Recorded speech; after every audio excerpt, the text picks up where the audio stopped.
Welcome to Peninsula Seniors Lecture Series. Sit back, get comfortable, and let's go see what Marty has for us today. Well, good morning, ladies and gentlemen, and welcome once more to a Peninsula Seniors Wednesday morning lecture program. I hope today you've brought your patriotic red, white, and blue outfits because we're going to learn about history. We're going to learn about the history of the Star-Spangled Banner and how it came to be. We're coming up to the 200th anniversary of our national song, and the backstory of this will be brought to you by Dr. William Beans of Prince George's County, Maryland. Dr. Beans will explain how Francis Scott Key was on a British warship watching the bombardment of Fort McHenry and how he came to write that famous poem called initially The Defense of Fort McHenry. And so, having brought together the three streams of American history, the flag, the War of 1812, and the poem itself, I'm happy to introduce Dr. William Beans, who will be portrayed by Mr. Daniel Slosberg.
Thank you. 'Tis a fine melody.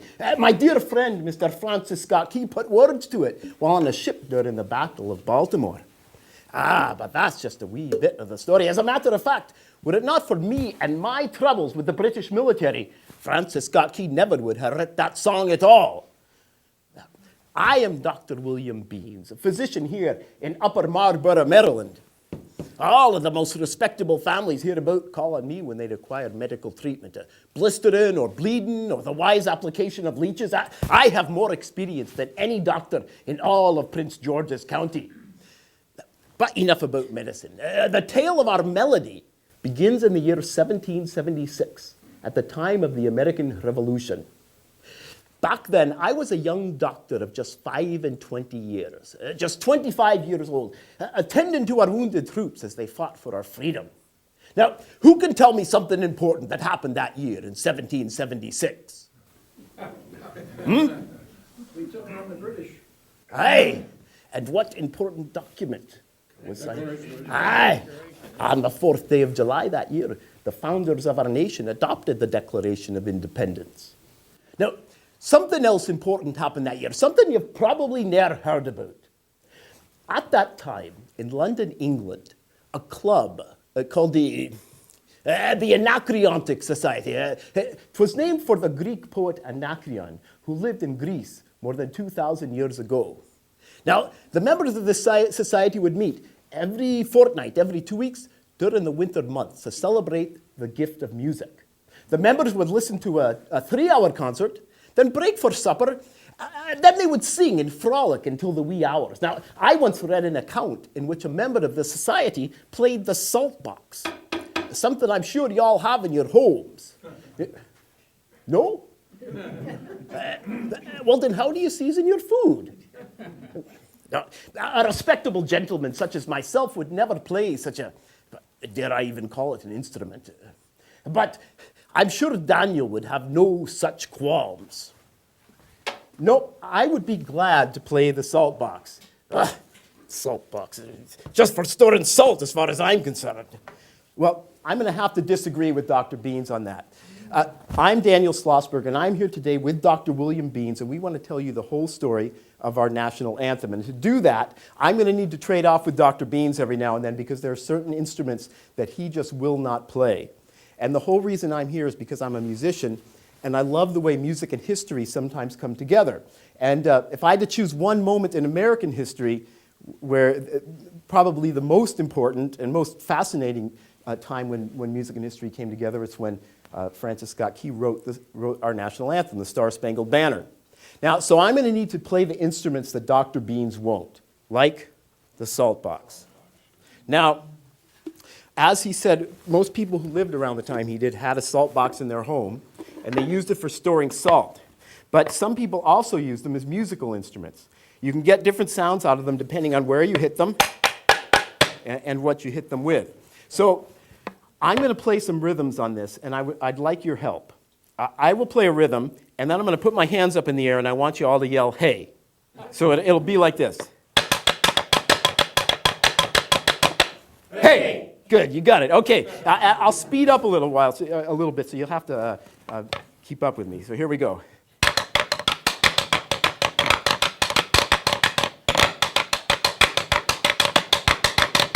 Hey!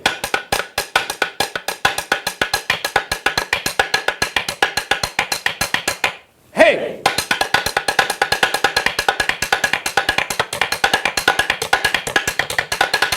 Hey!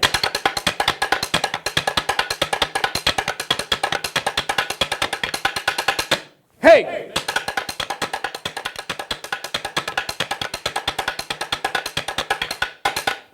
Hey! Hey! Hey! Hey! Hey! Very good. Thank you.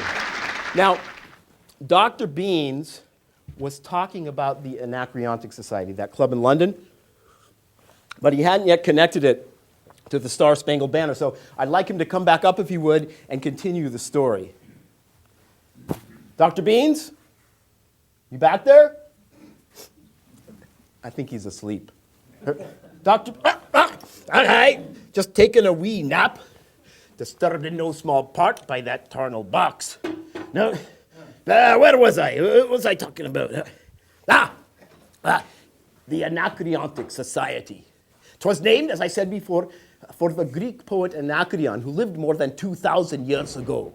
Now, of what matter is an old Greek poet to us? Well, right around the time of the American Revolution, people wrote songs to Anacreon, hundreds of them, what they called, appropriately enough, anacreontic songs. In 1776, a member of the Anacreontic Society, a fellow named Rafe Tomlinson, wrote one of these songs, but he did not write the tune, just the words. He hired a young composer named John Stafford Smith to set his words to music. To Anacreon in heaven, where he sat in full glee, a few sons of harmony sent a petition that he their inspirer and patron would be. When this answer arrived from the jolly old Grecian, voice, fiddle, and flute, no longer be mute. I'll lend you my name and inspire you to boot. And besides, I'll instruct you like me to entwine the myrtle of Venus with Bacchus's vine. Now, you recognize that tune? Yes. It was the handiwork of John Stafford Smith. Now, those words are a bit difficult, so I'll explain them to you. 'Tis the members of the society singing to the poet Anacreon. To Anacreon in heaven, where he sat in full glee, a few sons of harmony, that would be all the members of the club, sent a petition that he their inspirer and patron would be. So that asking Anacreon to help them make beautiful music and to let them use his name for their society. And now here comes Anacreon's answer. When this answer arrived from the jolly old Grecian, voice, fiddle, and flute no longer be mute. I'll lend you my name and inspire you to boot. So Anacreon agrees to lend his name to the society and to fill its members with inspiration. And now Anacreon mentions two figures from Roman mythology, Bacchus, the god of wine, and Venus, the goddess of love. And besides, I'll instruct you like me to entwine the myrtle of Venus with Bacchus's vine.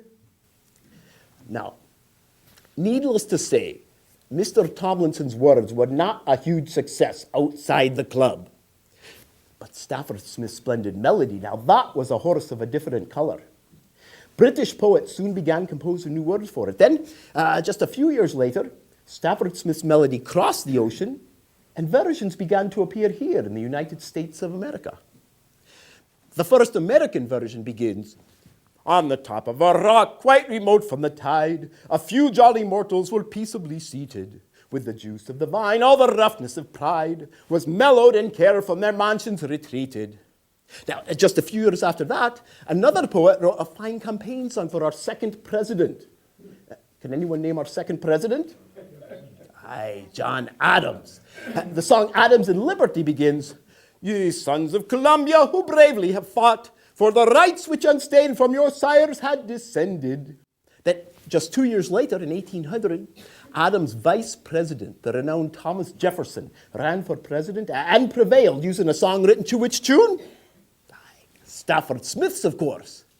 Like the sun unobscured, may your glory arise, and your liberties flourish forever unstained. That tune was everywhere. There were at least 80, 100 versions of it. I could go on singing them forever, which I'm sure that you would all like, but enough fiddle-faddle. 'Tis back to work for us. During Jefferson's presidency, we had a nasty problem with pirates. These pirates plied their heinous trade off the Barbary coast of North Africa. Hence, we called them Barbary pirates. They would seize our ships and slave our sailors and then work them off to death or nearly so. In 1803, these pirates captured the American frigate Philadelphia. Now, a frigate is a very large warship. They captured her when she ran aground on a sandbar off Tripoli and could not sail away. President Jefferson had wisely sent our young Navy to deal with the pirates, and one of our bravest naval officers, Commodore Stephen Decatur, though he was a lieutenant then, he did not want the pirates to have use of that ship, and he was willing to do anything to take it back, even if it cost his life. So late one night, he and a group of his men paddled a wee boat up beside the Philadelphia. Pretending to be pirates themselves, they hailed her crew. "Ahoy there, lower the ropes!" Once on deck, they fought off the pirates, and then finding they could not sail the ship off the bar, for she was yet stuck fast, they set her afire and then paddled away silently into the night. Now, as soon as tidings of this daring raid reached America, Decatur became a national hero. My dear friend Francis Scott Key, though a lawyer by trade, he liked to scribble the occasional line. In other words, he liked writing poems. He decided to write a poem in honor of Decatur. He called his poem When the Warrior Returns, and he set it to a melody I think you'll recall. When the warrior returns from the battle afar to the home and the country he nobly defended, oh, warm be the welcome to gladden his ear, and loud be the joy that his perils are ended. In full tide of song let his fame roll along, to the feast-flowing board let us gratefully throng, where mixed with the olive the laurel shall wave, to form a bright wreath o'er the brows of the brave. Now, Francis Scott Key wrote The Warrior's Return in 1805. So we know that he had that anacreontic tune knocking about in his head for at least 9 years, and he finally wrote the song for which I am responsible, Oh, Say Cat. We'll return to that one in due time, huh? Now, the war, during Jefferson's presidency and on into the administration of our fourth president, can anyone name our fourth president? Madison. Aye. James Madison. He took office in 1809, by which time I had reached the age of 60. During both administrations, we had problems not only with pirates, but also with our old enemy, Britain. Now, after the Revolutionary War, the British never took America seriously. They thought us that little upstart nation across the sea. They too would seize our ships and force our sailors to work in the British Navy, a practice called impressment. Some Americans became so angry with Britain and were so intent on expanding the borders of America that they wanted to steal Canada from Britain. And a second war with England became almost certain. Now, many people on both sides did not want a war, including Francis Scott Key himself. But in June of 1812, President James Madison and the Congress of the United States declared war on Britain, the mightiest military force on earth. This drum, it looks very much like one played during the late war. Perhaps I can have another wee rest, and Daniel will return and say a bit about military instruments. Well, I'd be glad to do that, but you might not get much rest because I'm going to have to make some noise. Well, 'tis certain I've heard worse. All right then, military instruments. Armies have always used musical instruments to signal their troops, to keep their soldiers marching in time, and to keep their spirits up. Military instruments have to be sturdy so they can survive well outdoors, and they have to be loud so soldiers can hear them over long distances and even during battle. During the War of 1812, which is of course what we now call the war that Dr. Beans was just talking about, the US military used 3 different instruments. They used the bugle, which I don't really know how to play, but I'll try to get a sound out of it. Oh, it's about the best I've ever done. They used the fife, and they used the drum. Now, I want to say first a few words about the fife. Even though I'm mainly a fiddle player, I've really come to love this little instrument because it's so simple and yet you can get so much music out of it. It's basically just a wooden tube with 7 holes in it, 6 for your fingers and 1 for your mouth. And you get a sound out of it the same way you get a sound out of an empty soda bottle, by blowing over the top. You change notes in 2 ways, by moving your fingers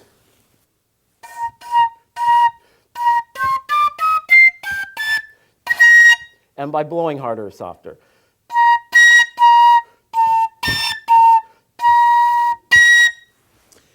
We'll come back to this later. Now I want to talk a bit about the drum. This drum is actually a replica of one that was played during the War of 1812. And the original for this drum sits in a Baltimore, Maryland museum that used to be the home of a well-known flag maker named Mary Pickersgill. Now, I want you to remember that name, Pickersgill, because one of her flags becomes very important later on in our story. So you can think of it as 2 different words. Pickers, like people who pick fruit or flowers, and gill, like the gill of a fish. So Pickersgill. Pickersgill. So everybody say Pickersgill with me. Pickersgill. Good. Pickersgill. Good.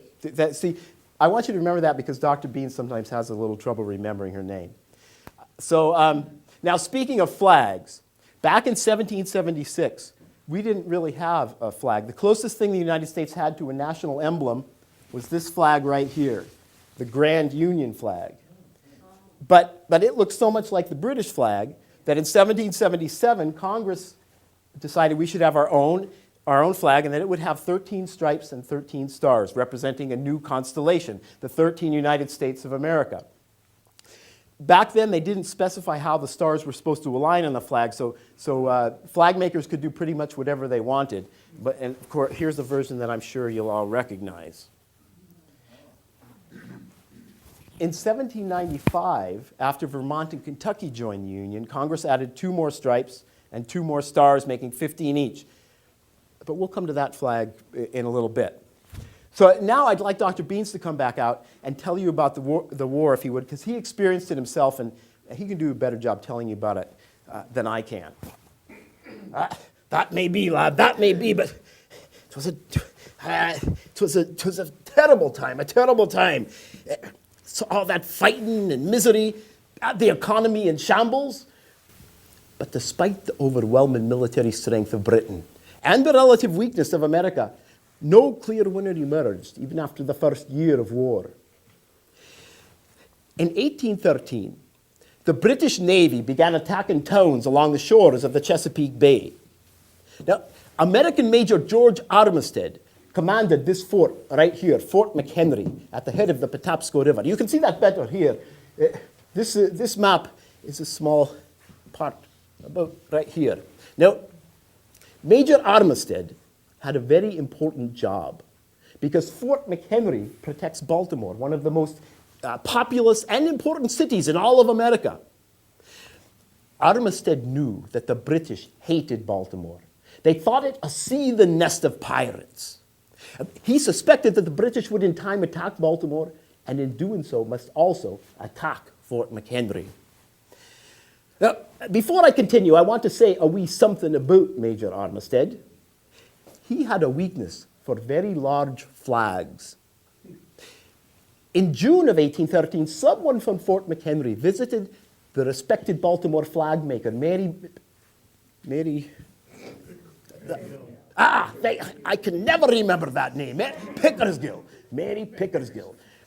He hired her to sew 2 flags for the fort, a small storm flag for bad weather and a grand banner, something Armistead said he wanted so large that the British would have no difficulty seeing it at a distance. So she began work on a massive 30-foot by 42-foot flag.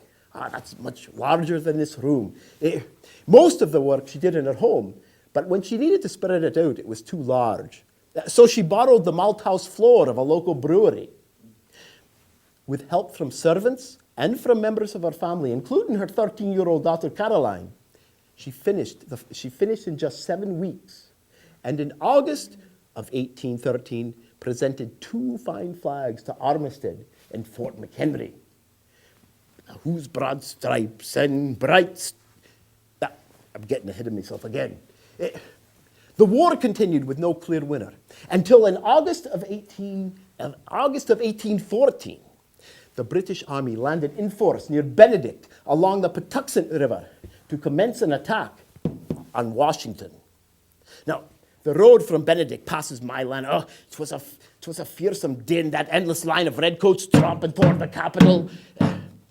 May they pass quickly and good riddance to them, says my dear wife Sarah. And then a rap at the door, and there stand British soldiers, including General Robert Ross.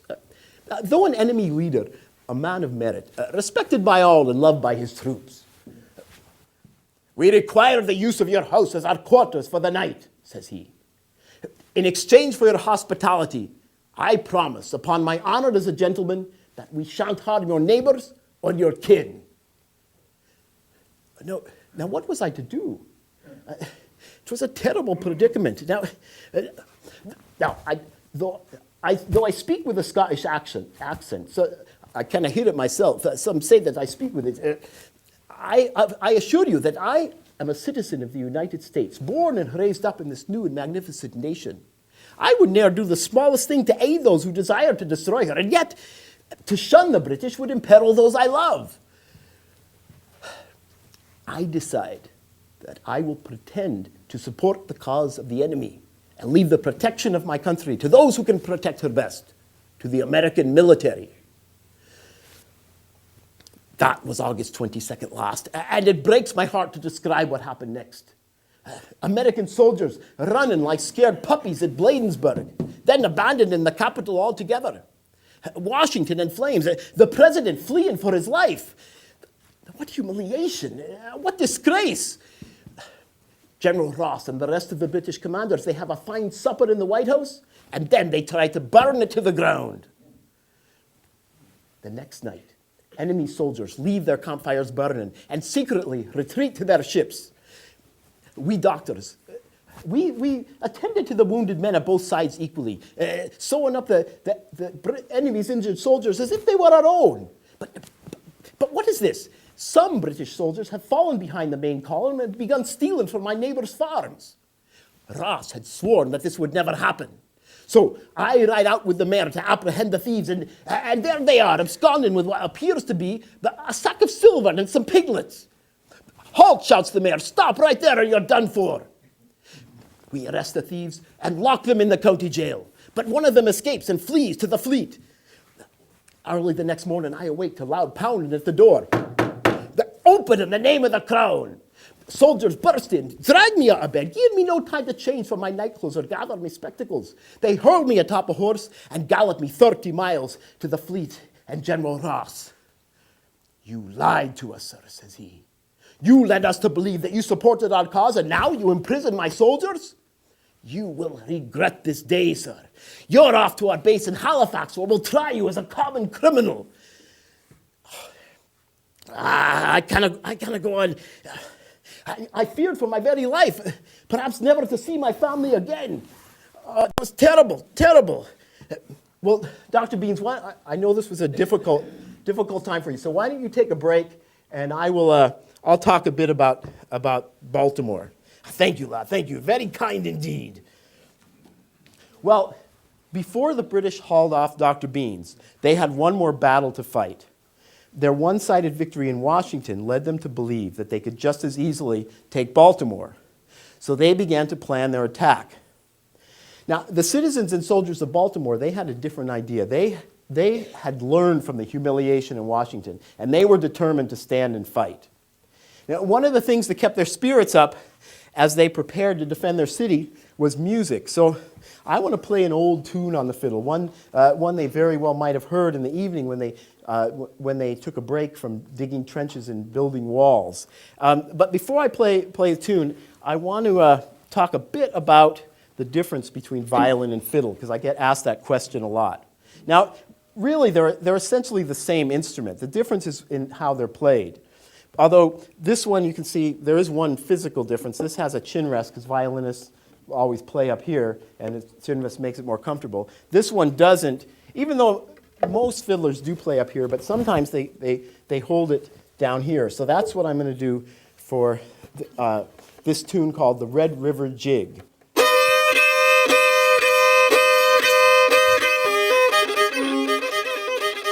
can clap along if you want.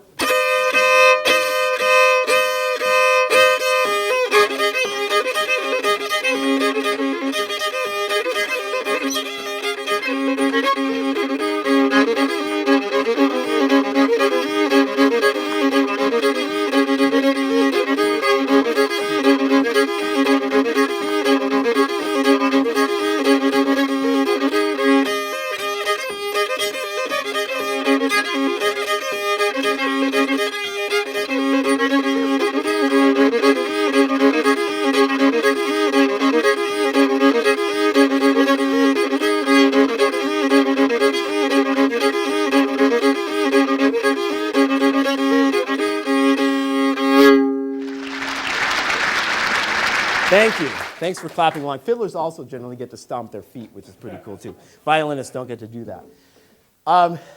Okay, I hope Dr. Beans is ready to come back out and continue the story, tell you more about what happened during the war. Oh, yeah, I much better now, much better, lad. Feeling much revived and revivified. The very instant Francis Scott Key learns that I am a prisoner of the British, he finds President Madison and asks his permission to seek my release. Now, Francis Scott Key has no experience in such dealings. So President Madison agrees to let him go, but sends with him Colonel John Skinner, a specialist in negotiating prisoner exchanges. In early September of 1814, Francis Scott Key and Colonel Skinner board a special truce boat, the Surprise, and sail off into the midst of the British fleet.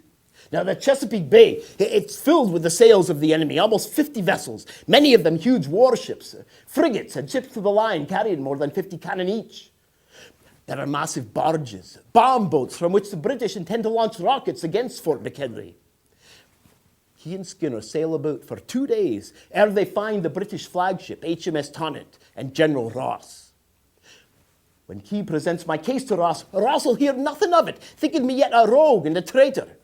But after a week of negotiations, and after Francis Scott Key shows General Ross letters from wounded British soldiers describing the fine care they've received from Maryland doctors, Ross agrees to set me free.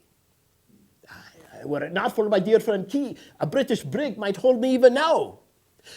But there was one problem. We could not yet go home.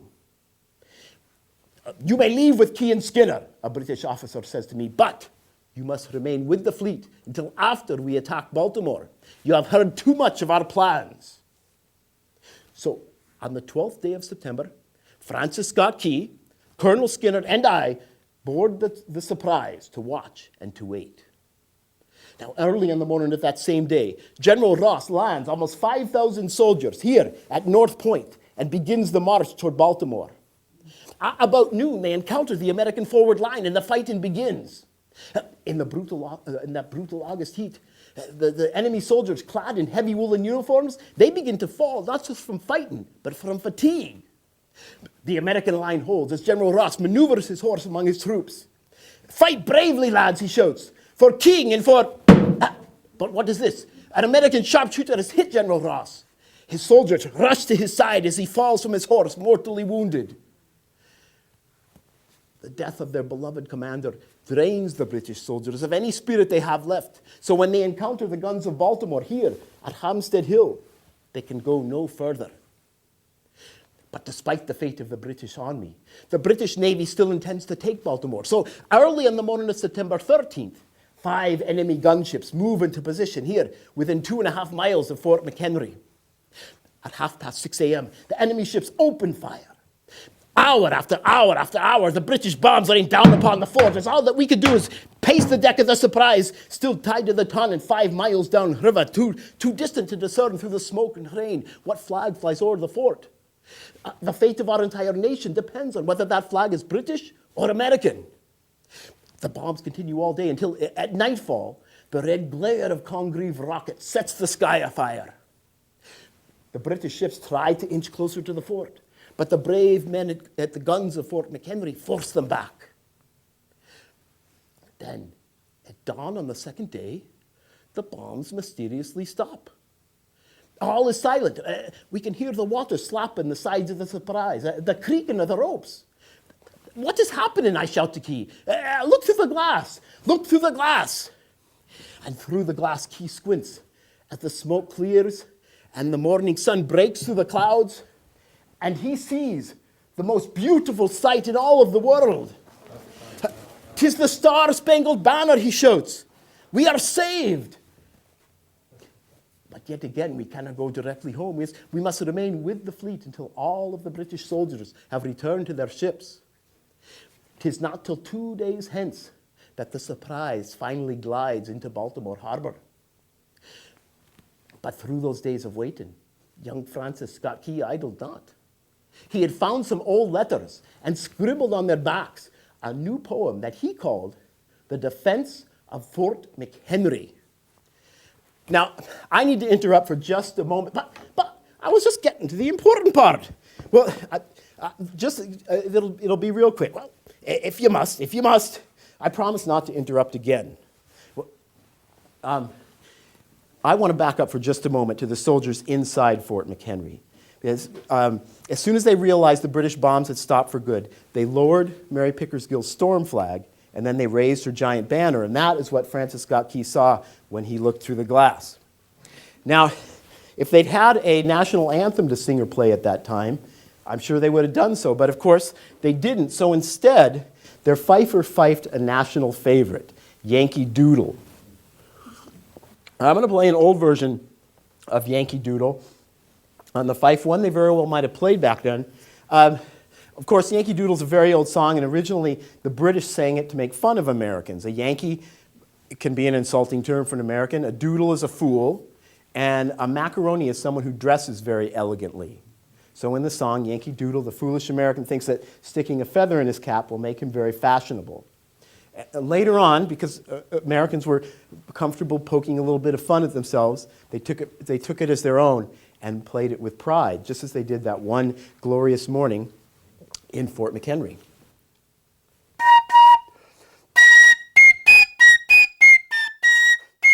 This is meant to be played outdoors, so I won't be heard if you cover your ears.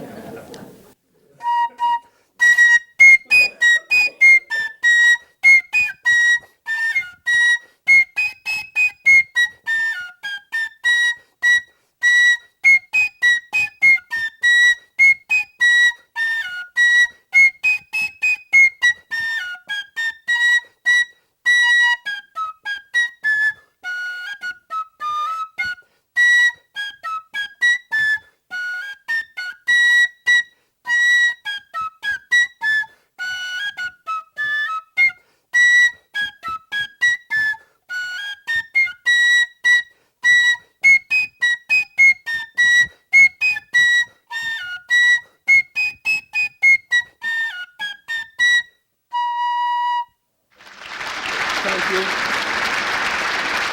you. It's the last time I do that, I promise.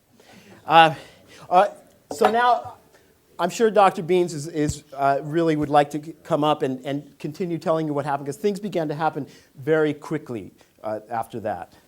Aye, that they did, lad, that they did. Very quickly indeed. Once ashore, Key showed his poem to Judge Joseph Nicholson, his brother-in-law.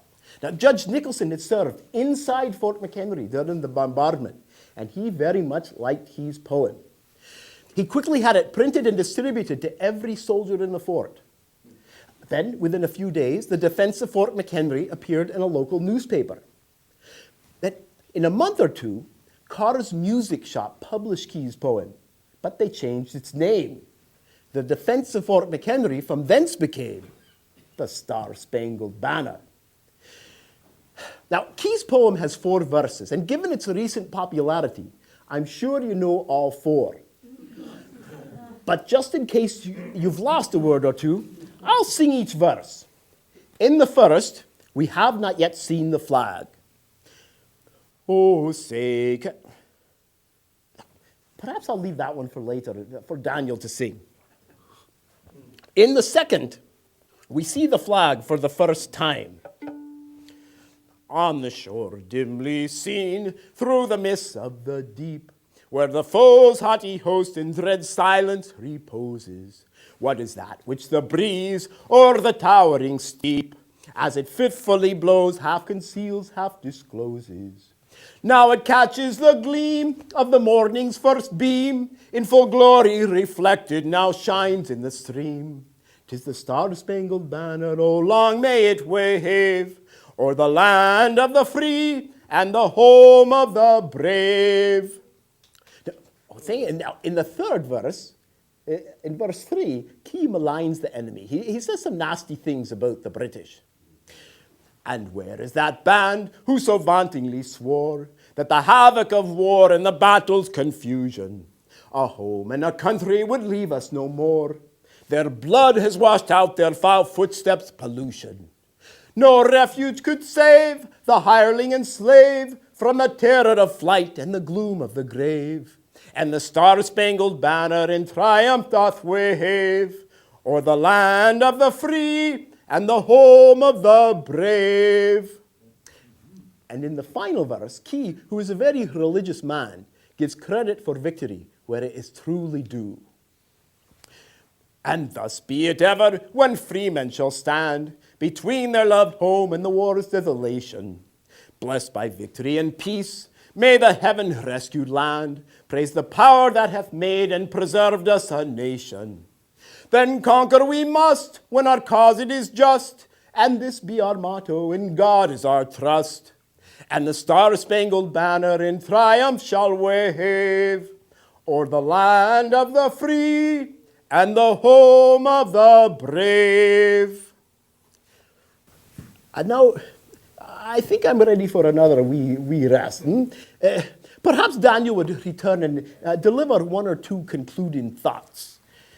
I thank you all for your kind attention and wish you all a fine and blessed day. Well, thank you, Dr. Beans. I couldn't have told this story without you, and it's an important one to tell. The pleasure is mine, lad. Thank you.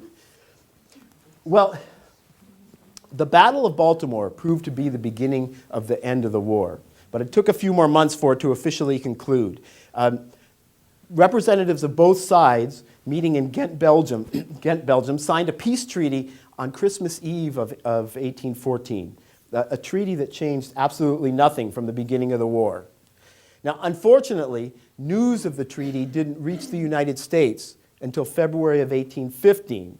Too late to stop the Battle of New Orleans the previous month, in which General and future President Andrew Jackson routed the British in the bloodiest battle of the entire war.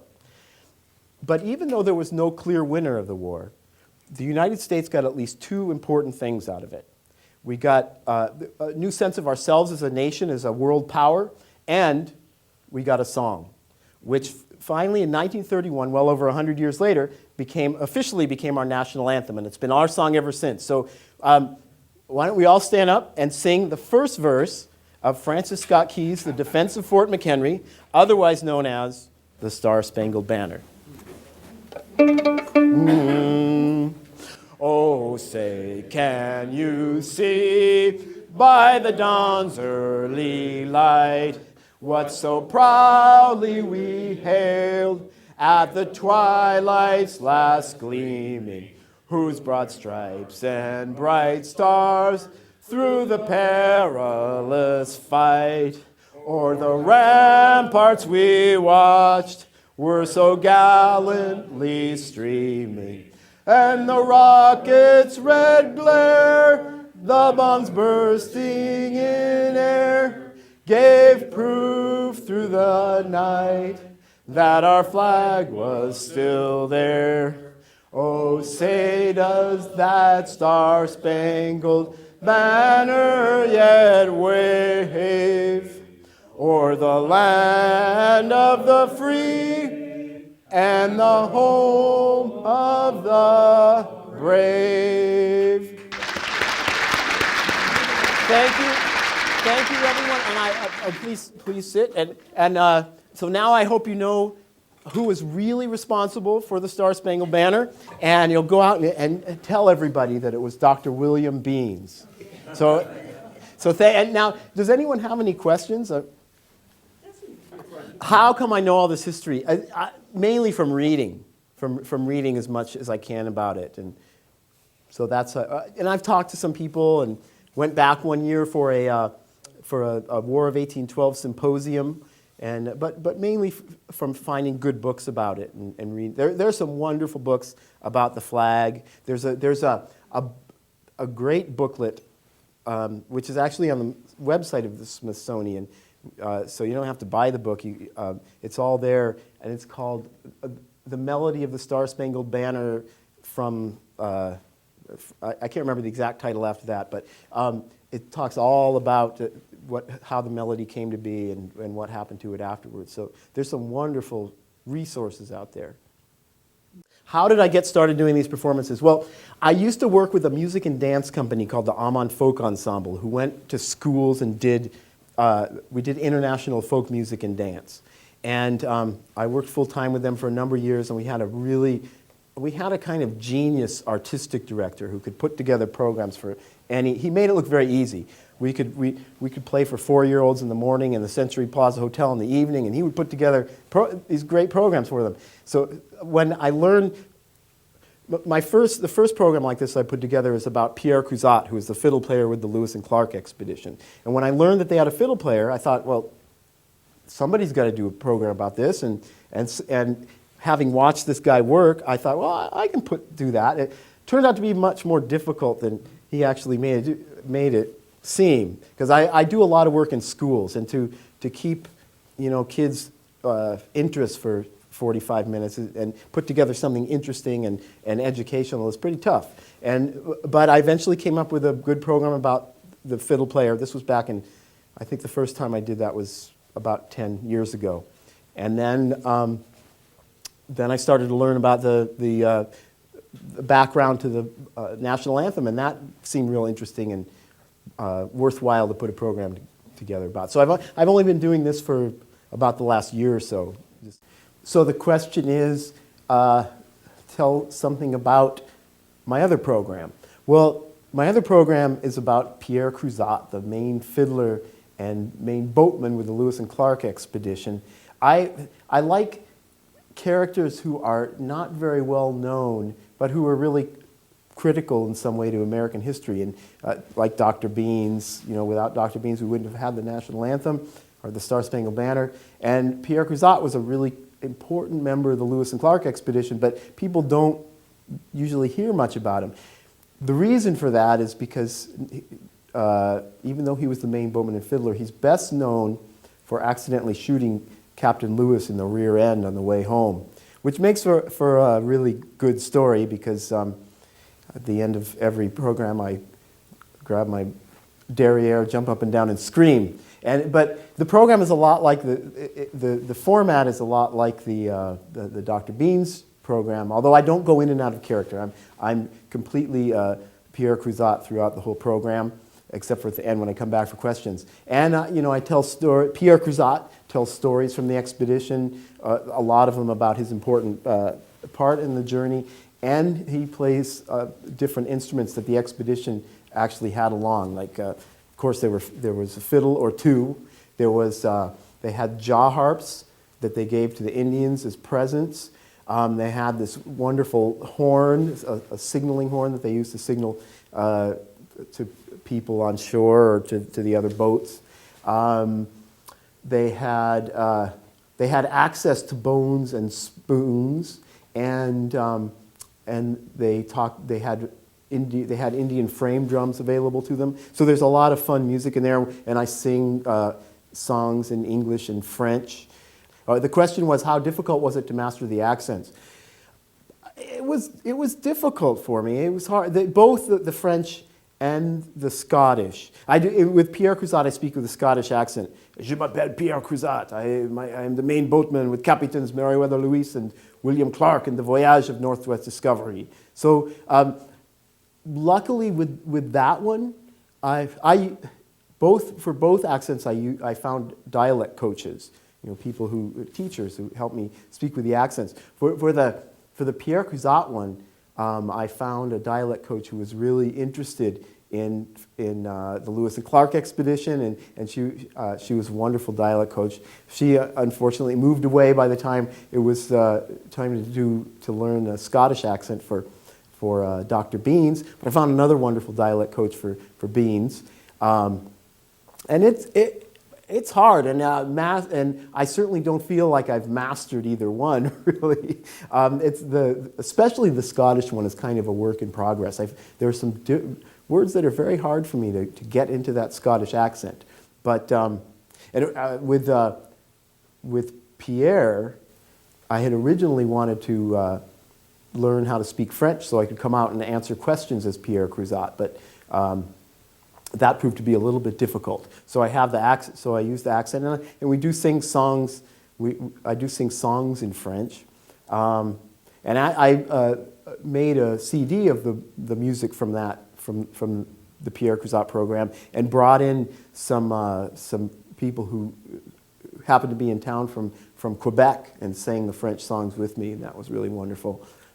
They laughed at my accent, but what can you do?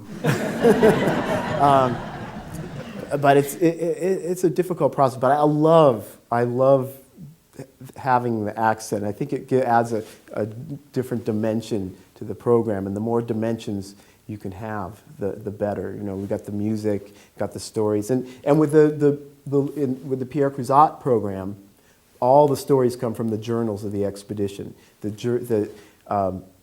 One of Thomas Jefferson's orders to the captains was that all the officers had to keep journals during the trip. So we know what happened just about every day during the Lewis and Clark expedition. And so I was able to go through the journals and see what Pierre Cruzat was doing. And unfortunately, they never talk about, they talk about the music. They talk about people playing very frequently, and they probably played a lot more frequently than they actually mentioned in the journals. Unfortunately, they never mentioned the names of tunes, and so I had to kind of go back and make educated guesses about what they might have been playing.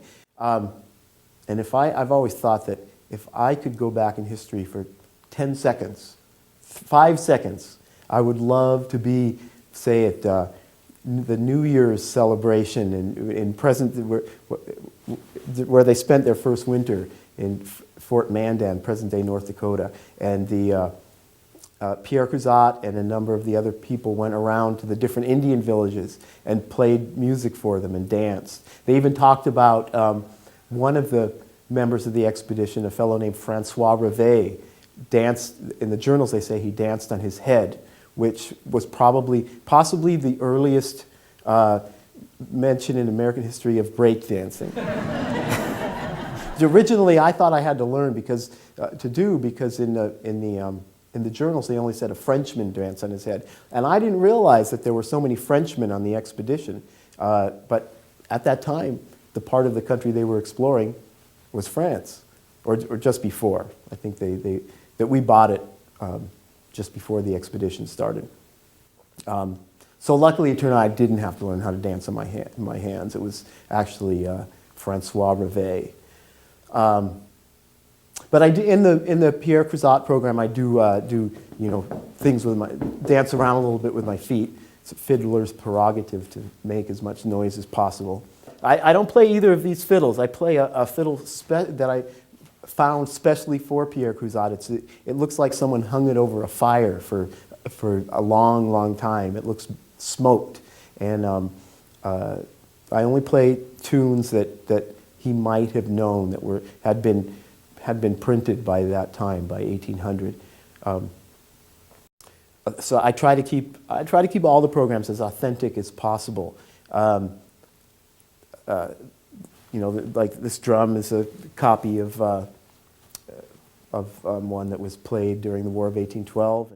So this fife is actually a little larger than the fifes they would have played during the War of 1812. But the smaller one is so difficult to play. I still haven't gotten to where I can do that on a regular basis.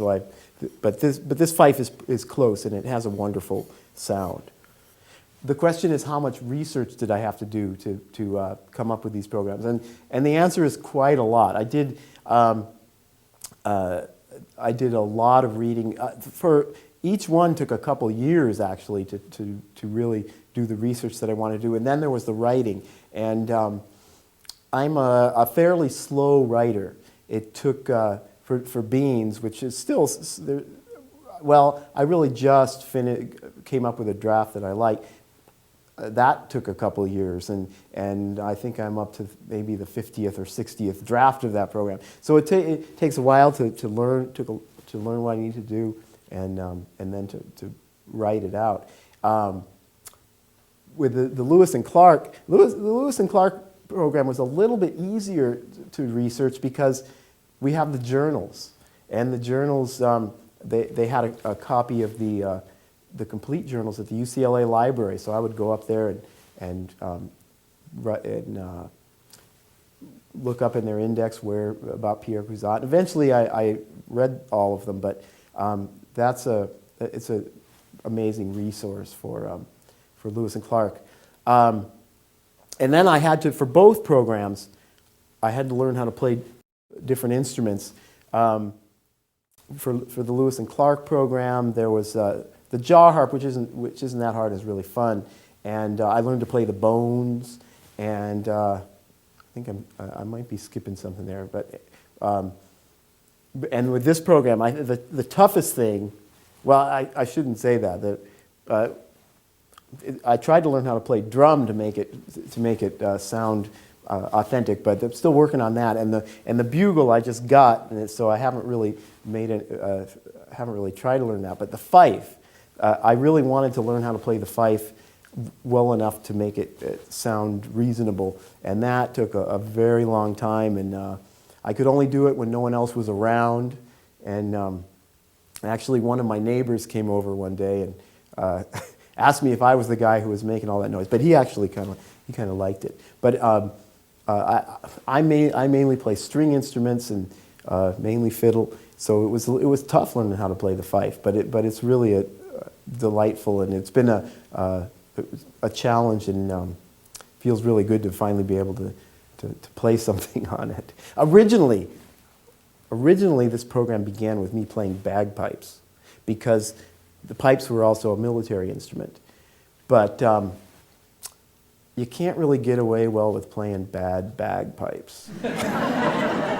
And so that the bagpipe introduction sort of ended probably 6 months ago, and it's all been the better for it. How do you find someone to give lessons on playing a salt box? Well, you can't, because nobody plays the salt box. What I found, there's a book about ancient instruments that someone that had some notes in it about playing, about how it's played, but mainly I've just kind of made it up as I go along. But it was played. It was the reason I use it here is because it was mentioned in an article that someone wrote in the late 1700s or early 1800s about what happened at the Anacreontic Society.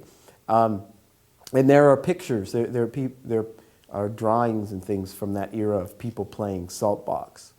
So I kind of had to make that up as I went along. What my favorite venues for performing? I don't. My favorite venues are the places where is anywhere the people really where the people are really invested in history or interested and that can be any kind of venue. It just like I play a lot of elementary schools, and if the kids if they've been talking about Lewis and Clark or about the War of 1812 and the Star-Spangled Banner, and the teachers are into it, then it can be wonderful. And like here today, that people are really interested in the history, and so I can't really think of my favorite venues are the places where the people are really interested in the subject matter. I've been doing a lot of Daughters of the American Revolution and Sons of the American Revolution programs, and they have really they're kind of invested in the American history, and it's been wonderful playing for them. The question is, if one of your grandkids or somebody wants one of these programs for their class, how do you get in touch with me? You can go to my website, which is at cruzatte.com, CRUZATTE.com, and there's more information about the programs, and all my contact information is there. So it's probably the best thing to do.